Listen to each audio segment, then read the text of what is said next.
Today, we're diving deep into the actual ground-level foundation of working in a chartered accountant's office.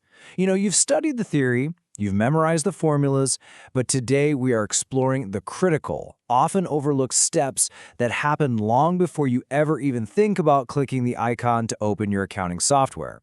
Let's get right into it. Let me ask you something, and I want you to be completely honest here.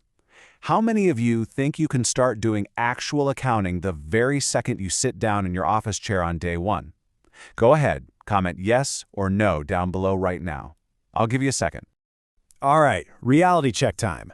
If you typed yes, well, you might be in for a pretty rough first day. Here's the truth. Knowing your way around software like Tally or Excel, that is literally only 20% of the job. Yeah, just 20%.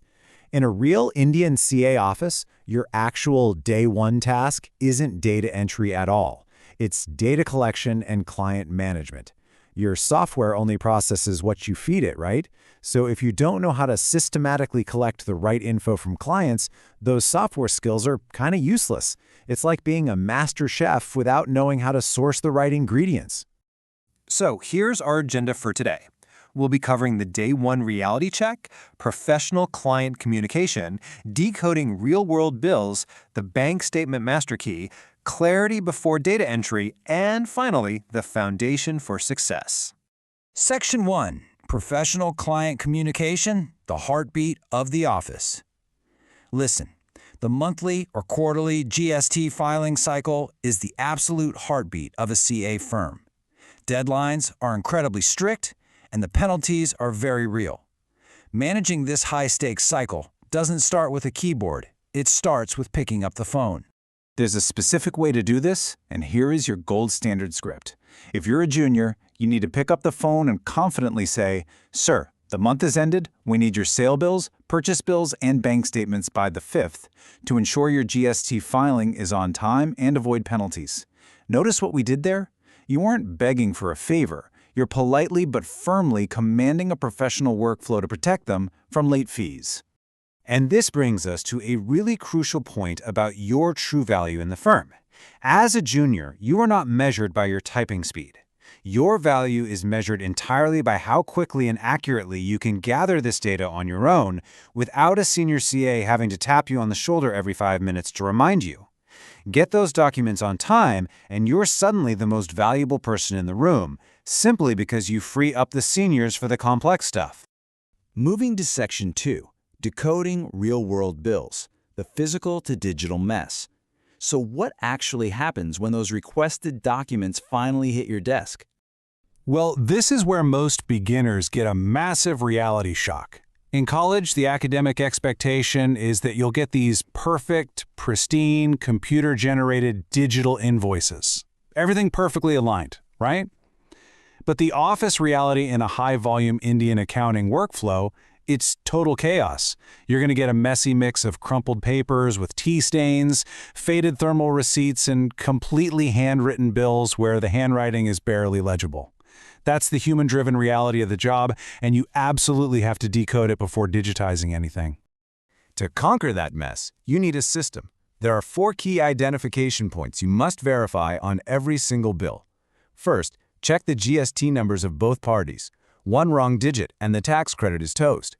Second, identify the tax breakup right away, whether it's CGST and SGST or IGST. Third, double-check the date. Entering a bill in the wrong financial year is a nightmare for reconciliation. And fourth, verify the party name immediately so it genuinely matches the GST number. Skip these foundational checks, and you're looking at compounding errors down the line. Next up, Section 3, the bank statement master key, finding the truth. Because beyond that messy pile of physical bills, there's one document you absolutely must master. We call the bank statement your master key. Why? Because clients make mistakes. Sometimes they just flat out forget to give you a purchase bill. But if you look at a real, confidential bank statement and you spot a huge outgoing payment to a vendor, but you have no physical bill for them in your pile, boom, you just caught a missing document. The bank statement is how you verify if the physical bills actually match the real money moving in the business. It's the ultimate truth teller. All right, on to Section 4, clarity before data entry, the secret pro tip. So you've got your bills and your statements. Time to finally open your accounting software, right?